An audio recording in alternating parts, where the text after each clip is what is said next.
పసిడి ధరలు పరుగులు పెడుతున్నాయి. ప్రస్తుతం 1,32,000 చిల్లరగా బంగారం ధరలు ఉన్నాయి. అయితే రానున్న రోజుల్లో పరిస్థితి ఏ విధంగా ఉండబోతుంది? ఈ ఏడాది చివరి నాటికి 1,50,000కు చేరుతుందా, లేదంటే 2 లక్షల మార్క్ని క్రాస్ చేసే అవకాశాలు ఏమైనా ఉన్నాయా? ఎలా ఉండబోతుంది ఏంటి అనేది కూడా తెలుసుకుందాము. ప్రస్తుతం మనం అమీర్పేటలో ఉన్నటువంటి చందన బ్రదర్స్ జ్యువెలర్స్లో ఉన్నాము. మనతో పాటు బ్రాంచ్ మేనేజర్ శ్రీనివాస్ గారు ఉన్నారు. మిగతా విషయాలను ఆయన మాటల్లోనే అడిగి తెలుసుకుందాము. నమస్తే అండి. సో చూస్తున్నాము బంగారం ధరలలో హెచ్చు తగ్గులు ఉంటున్నాయి. అంటే 1,33,000కి వెళ్తుంది, మళ్ళీ 32,000 చిల్లరగా కూడా ఉంటుంది.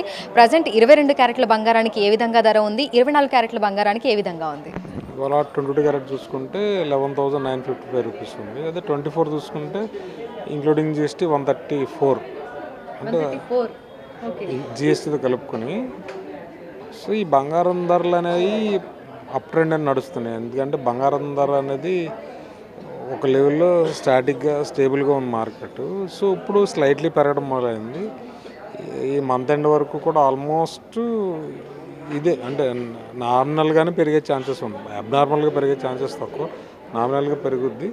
మేబీ కొత్త సంవత్సరంలో అయితే బంగారాన్ని కొత్త స్థాయిలోనే చూడగలుగుతాం. ఎందుకంటే ఈ డిసెంబర్ వరకు కొంచెం క్రిస్మస్ లాంటి, న్యూ ఇయర్ లాంటి పెద్ద పెద్ద ఈవెంట్స్ ఉన్నాయి కాబట్టి సో బంగారం ధర మీద అంత ఫోకస్ ఉండదు. ఎందుకంటే ఇప్పుడు చాలా అమెరికా లాంటి దేశాలకి ఇది ఫైనాన్షియల్ ఇయర్ అనుకుందాం, ఇంకోటి చాలా దేశాలకి క్రిస్మస్ హాలిడేస్ ఉన్నాయి. సో ఇదంతా కూడా బంగారం ధరలు స్లోగా పెరగడానికి ఒక కారణం. అది ఏమీ లేకపోతే స్పీడ్గా పెరిగేది. సో ఇది నామినల్గా ఏదో 100-200 పెరుగుతుంది, మళ్ళీ 50 రూపాయలు తగ్గుతుంది, 100-200 పెరుగుతుంది, మళ్ళీ 50 రూపాయలు తగ్గుతుంది. ఇదంతా ట్రేడింగ్లో వల్ల ఈ మార్పులు, చిన్న మార్పులు జరుగుతున్నాయి. వన్స్ మనం ఫైనాన్షియల్ ఇయర్ అంటే అమెరికాకి ఫైనాన్షియల్ ఇయర్ డిసెంబర్ 30 అనేది. మన డిసెంబర్ 30 దాటి జనవరి 6 దాటిపోయిన తర్వాత బంగారం ధరలో మనం చాలా మార్పులు చూడగలుగుతాం. సో మనకి 1,00,000 మార్క్ని క్రాస్ అయిన తర్వాత ఒక్కసారిగా 3,000 పెరిగింది. ఆ తర్వాత కూడా మనం బంగారం ధరలలో అంటే రోజువారీ మార్పులు చూస్తే వేలల్లోనే మనకి మార్పులు అనేవి చూసాము. సో ప్రజెంట్ ఎలా ఉంది మనకి? అంటే వేలల్లోనే ఈ హెచ్చు తగ్గులు అనేవి చూస్తున్నామా, లేదంటే వందలలోకి చేరిందా? ఇప్పుడు ఈ రోజు తీసుకుంటే 10 గ్రాములకు 150 రూపాయలు పెరిగింది.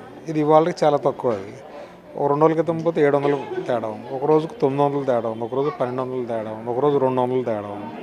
సో ఇదంతా కూడా ఈ గత 10 రోజులు బట్టి జరుగుతుంది. సో 11,200, 11,300 నుంచి బంగారం ధర 12,000కి వస్తుంది. అంటే దగ్గరికి ఎంత పెరిగిందో మీరు చూసుకోండి.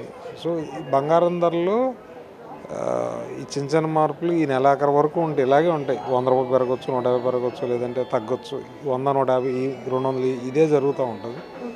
సో భారీగా మీరు అన్నట్టు 1,50,000కి 2 లక్షలకి వెళ్ళే అవకాశం అయితే 30 లోపు అయితే లేదు. 2026లో అయితే ఛాన్సెస్ గట్టిగా ఉన్నాయి. అయితే మనకి సాధారణంగా అంటే మనకి 2 తెలుగు రాష్ట్రాలలో చూసుకుంటే శుభకార్యాలైనా, పండుగలైనా, పెళ్ళిళ్ళైనా, ఇతరత్ర ఏ శుభకార్యాలైనా సరే బంగారం ఎంతో కొంత కొనుగోలు చేస్తూ ఉంటారు. అయితే మూడాలు నడుస్తున్న సమయంలో, లేదంటే నాన్ సీజన్లో మనకి బంగారం ధరలు తగ్గొచ్చు అనేటువంటి ఆలోచన కూడా కొంతమందిలో ఉంటుంది. అట్లా ఏమైనా ఉంటుందా మార్కెట్ మీద? ఎఫెక్ట్ ఏమైనా ఉంటుందా? నేను ఒక 20 ఏళ్ళ క్రితానికి వెళ్తే దీన్ని యాక్సెప్ట్ చేయడానికి రెడీ అండి. ఇప్పుడు మనం 20 ఏళ్ళు ఇప్పుడు చూసుకుంటే ఇది గ్లోబల్ కమోడిటీస్. ఎప్పుడైతే గ్లోబల్ కమోడిటీ అయిందో గ్లోబల్కి మూడాలు ఉండవు, కత్తిరలు ఉండవు, మంచి ఉండదు, చెడు ఉండదు. వాళ్ళ దగ్గర డబ్బులు ఉంటే కొంటారు, లేదంటే లేదు. ఇవే ఉంటాయి ప్రపంచానికి. మనకేంటంటే మనం సనాతన ధర్మం అన్నీ పక్కాగా మన అన్ని ఆచారాలు పాటిస్తాం కాబట్టి ఈ రోజు ఇది చేయకూడదు, ఈ రోజు ఇది చేయాలి, ఈ రోజులు ఇవి కొనకూడదు, ఈ రోజుల్లో కొనాలి అని మనకు కొన్ని పారామీటర్స్ పెద్దవాళ్ళు సెట్ చేశారు కానీ దాన్ని మనం ఫాలో అవుతున్నాం. ప్రపంచానికి ఆ పారామీటర్స్ లేవు కదా. సో ఆంధ్ర తెలంగాణ దాటితే కర్ణాటక వేరు, ఆంధ్ర తెలంగాణ దాటితే తమిళనాడు వేరు. తమిళనాడుకి అమావాస్య రోజు బంగారం చాలా గట్టిగా కొంటారు, తెలుగు రాష్ట్రాలు బంగారం వైపే చూడరు. సో మన నార్త్ చూసుకుంటే మనకన్నా 15 రోజులు ముందు ఉంటారు వాళ్ళు. ఇప్పుడు వాళ్ళకి కార్తీక మాసం మనకి ఇవాళ వస్తే వాళ్ళకి 15 రోజుల క్రితం వచ్చి ఉంటుంది. శ్రావణ మాసం మనకన్నా 15 రోజులు ముందే ఉంటుంది. సో వాళ్ళ లెక్కలు వేరు, వాళ్ళ పౌర్ణమి లెక్కలు వాళ్ళకుంటాయి, మనకు అమావాస్య లెక్కలు మనకుంటాయి. సో ఇండియా మొత్తం ఒకటే ఉండదు కదా, ఇన్ఫ్లుయెన్స్ చేసే అంత కెపాసిటీలో మన తెలుగు పీపుల్ ఉన్నారని నేను అనుకోను. ఇండియా యూనిట్గా చూస్తే కొంత ఇన్ఫ్లుయెన్స్ చేయగలుగుతుంది, 5%, 10% బంగారాన్ని. ఓవరాల్ గ్లోబల్గా చూసుకుంటే బంగారం ధరలో భారీ మార్పులు రావడానికి ప్రపంచంలో చైనా లాంటి, అమెరికా లాంటి, రష్యా ఇలాంటి చాలా విషయాలు ఇన్వెస్టర్లని ఇన్ఫ్లుయెన్స్ చేస్తాయి. సో వాళ్ళు ఎక్కువ కొంటారు, బ్యాంక్స్ ఎక్కువ కొంటాయి. అయితే మనకి 1,00,000 మార్క్ని క్రాస్ అయిన తర్వాత చాలామంది మిడిల్ క్లాస్ పీపుల్ ఏమన్నారంటే ఇంకా మేము తులం బంగారం తీసుకోలేము, అందని ద్రాక్షలాగా అయిపోయింది అని చెప్పేసి అని అన్నారు. సో కొన్ని నెలలుగా కూడా ఇది కొనసాగుతోంది. ఇప్పుడు ప్రజల మైండ్ సెట్లో ఏమైనా మార్పు వచ్చిందా? కొనడానికి ముందుకు వస్తున్నారా ఎంతో కొంత? సో బంగారాన్ని 1,00,000 అయినా కొనటం మానరండి. అది పెద్దలు నేర్పిపోయారు మనకి. సో బంగారాన్ని భూమిని రేట్లు పెరిగినాయని ఆపేస్తారంటే నేనైతే నమ్మను. ఇంకెవరు నమ్మితే ఓకే, దాన్ని నేను కాదన్న కానీ నేనైతే నమ్మను. ఎందుకంటే ఈ రెండు ఎప్రిషియేటెడే కదా. ఇప్పుడు భవిష్యత్తులో స్థలాల రేట్లు పెరిగితేనే ఇల్లు కొనడం మానేస్తారా, స్థలాలు కొనడం మానేస్తారా, వ్యవసాయం చేయడం మానేస్తారా? సో ఎంతో కొంత ఖచ్చితంగా కొనోడు కొంటానే ఉంటారు. కాకపోతే మిడిల్ క్లాస్ పీపుల్ డ్రీమ్స్ కొంచెం ఫుల్ఫిల్ అవ్వాలి అంటే కొంచెం కష్టమైన మాట అయినా కొంచెం వాళ్ళకి ఇబ్బంది అని నేను మనం ఇప్పుడు వీఆర్ ఆల్సో సేమ్ కదండి. సో మనం అరే అనుకున్నాం కదా కొనలేమేమో ఈ థాట్స్ నడుస్తూ ఉంటాయి. సో వాళ్ళకు కూడా చాలా సొల్యూషన్స్ ఉంటాయి. ఎలా అంటే షాపుల్లో ఇది మన పర్చేస్ ప్లాన్ లాంటివి ఉంటాయి. లేదంటే మనకి గవర్నమెంట్ గోల్డ్ బాండ్స్ అని రకరకాల రిలీజ్ చేస్తూ ఉంటాయి. మరి ఇన్వెస్ట్ చేయాలనుకుంటే చాలా మోడల్స్ ఉంటాయి. ఒకేసారి లంచంగా తెచ్చి కొనాలంటే మిడిల్ క్లాస్ వల్ల కాదు. ఎందుకంటే మనం జమ చేసేలోపే దానికన్నా ముందే అవసరం వచ్చి కూర్చుంటుంది.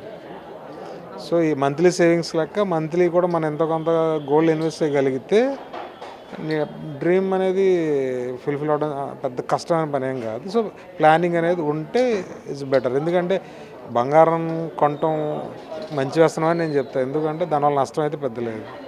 భూమిని కొంటే ఎలా ఆలోచిస్తాం, బంగారం కొన్నా అలాగే ఆలోచించాలి. ఎందుకంటే ఈ రెండు కూడా ఎప్రిషియేటెడ్ ఉన్న విషయాలే కాబట్టి నష్టపోయేది ఏముంటుందండి, ఏముండదు. కాకపోతే లాంగ్ టర్మ్ చూసుకుని ఇన్వెస్ట్ చేయగలిగితే మన పిల్లలు ఉన్నారు, వాళ్ళ వయసు వాళ్ళు 10 సంవత్సరాలు, ఇంకో 15 ఏళ్ళ తర్వాత వాళ్ళ అవసరాలు ఉంటాయి.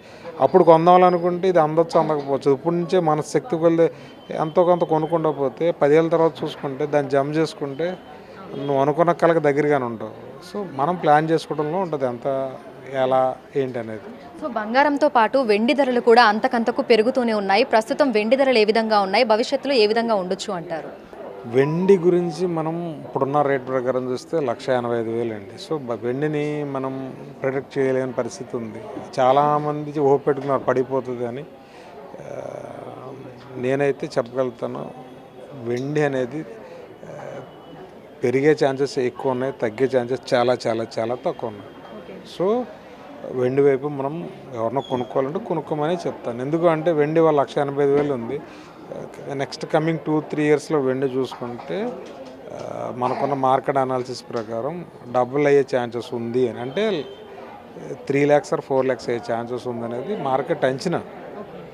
సో దాన్ని బట్టి అది పెరగడానికి 6 నెలలు పడద్దా, 1 year పడద్దా, 2 years పడద్దా అని కాదు. ఇప్పుడు 1,85,000 2 లక్షలు అవడానికి 1 నెల పట్టచ్చు. అది 2,30,000 అవడానికి ఇంకో 2 నెలలు పట్టచ్చు. అలా పెరగకుండా పోతుంది.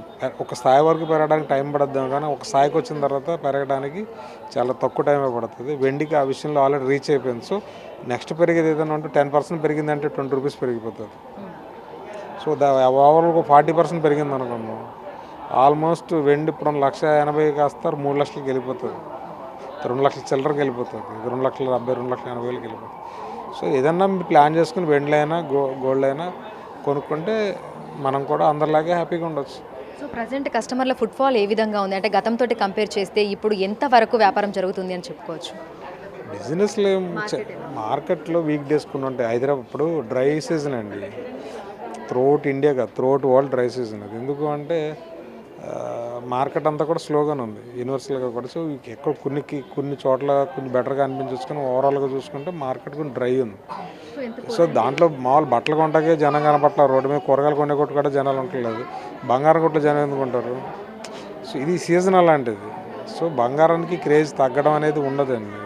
అది ఇంట్లో పిల్లలు లాంటిదండి బంగారం అనేది. సో బంగారం చూడకుండా ఆడవాళ్ళు ఉండగలుగుతారంటే జరిగే పనే కాదని మనం క్వశ్చన్ చేసుకుంటే అర్థమైపోద్ది బంగారం క్రేజ్ ఉంటుందా తగ్గుద్దా, కొంటారా కొనరా అనేది దానికి. ఎందుకంటే మనం ఫ్యామిలీలో ఒక మెంబర్ లాగా బంగారం కూడా యాడ్ చేసేసుకున్నాం. సో ఆ క్రేజ్ అలాగే ఉంటుంది. కాకపోతే సీజన్లో ఏమవుతాయంటే ఒక సీజన్లో ఫుట్ఫాల్స్ ఎక్కువ ఉంటాయి, ఒక్కొక్క సీజన్లో ఫుట్ఫాల్స్ తక్కువ ఉంటాయి. సో మార్కెట్లోనే ఈవెన్ పెద్ద పెద్ద మాల్సే ఖాళీగా ఉన్నాయి, ప్రొవిజన్ షాపులు ఉన్నాయి, కిరాణా నిత్య సరుకులు అమ్మే మాల్సే ఖాళీగా ఉన్నాయి. అంటే సీజన్ అలాంటిది. సో ఇక్కడ కస్టమర్ ఫుట్ఫాల్స్ తగ్గడం అనేది ఏమి ఉండదండి. ఆన్ ఆఫ్ ఉంటాయి కదా సీజన్లు, అలాగుంటుంది తప్ప బంగారం కొనడం ఆపడం నాకు తెలిసి జరగదు. థ్యాంక్ యూ అండి, thank you so much. So ప్రస్తుతం చూసినట్లయితే కూడా మనకు 22 క్యారెట్ల బంగారానికి 1,19,000గా ఉంది ధర. అదేవిధంగా 24 క్యారెట్ల బంగారానికి జీఎస్టీతో కలుపుకొని 1,34,000కు చేరింది అనేది కూడా బంగారం దుకాణాల వ్యాపారులు అయితే చెప్తున్నారు. అయితే ఈ ఇయర్ ఎండ్ నాటికి అంటే డిసెంబర్ చివరి నాటికి ఇది ఇంచుమించు ఇదే విధంగా కొనసాగే అవకాశం కనిపిస్తుంది అంటున్నారు. 2026లో ధరలు ఇంకా పెరిగే అవకాశం ఉన్నట్లుగా కూడా తెలుస్తోంది అంటున్నారు.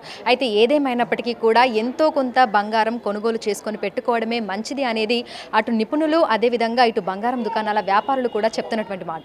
విడుదల గౌరవ్తో Anjuma, big TV, Hyderabad. For more videos like this, subscribe Big TV channel.